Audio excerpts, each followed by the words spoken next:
Every NBA draft has elite shooters. The ones where their release just looks different.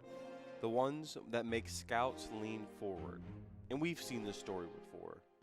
Kyle Korver. Right there, he's 4 for 8 tonight, 54% three-point shooter. JJ Redick. Organized as Redick fires a three. Oh, he goes, he's fouled. And Klay Thompson. Stefan would say. Nice. Klay Thompson three. Oh, he's feeling it. Different roles, different levels of domination, but the same question every single time. Does the rest of his game translate to the NBA? This is Stefan Vaaks, and today's question is simple. Is he league-bound? Vaaks is a 6'7" wing at Providence with international roots out of Estonia. And that matters because he's not a theoretical prospect like other college prospects who haven't played a sniff of professional basketball. He's played real minutes in professional European leagues and FIBA competition before even stepping foot into the Big East. That experience shows up immediately. And that doesn't always mean just because he played professional basketball, he's ready for the NBA. Take Darko Milicic, for example. Played professionally before entering his name in the NBA draft, and he did not have a good NBA career. But let's get this out of the way about Vaaks. Vaaks has a quick release, clean mechanics, and is comfortable taking NBA range shots without hesitation. He's taking volume threes and still hovering in the mid-30s, which doesn't sound loud unless you factor in the difficulty. And these shots aren't just standstill looks. These are shots that bend a defense. And that's the word that comes up a lot with Vaaks. Gravity. His gravity keeps defenders attached, and they hesitate to help and leave him open for three. And they always close out hard. That's how shooters carve out NBA roles.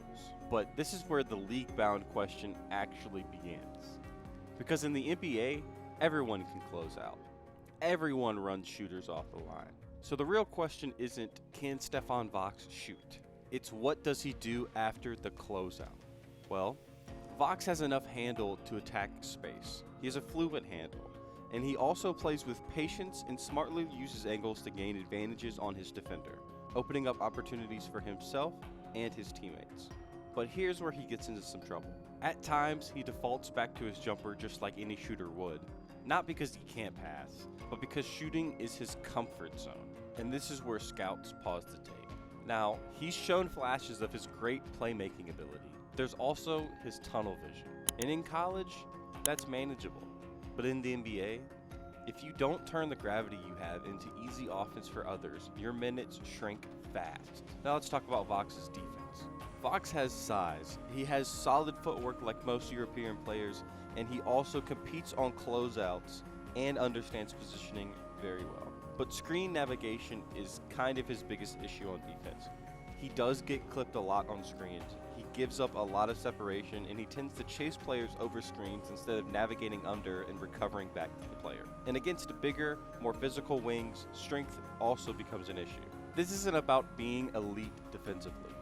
You just can't be a liability.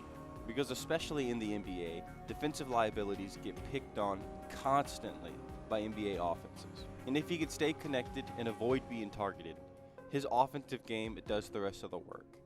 Draft-wise, this really isn't much of a 2026 conversation. He's more likely and projected to go into the second round of the 2027 draft. But shooters rise fast. And if Vaaks continues to hit at volume, tightens his decision-making, and cleans up defensively against some Big East competition, front offices will be forced to take notice. So I'm going to ask you guys the same question.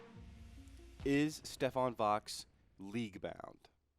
God, I love this sport. You just see players that you know can change the game, and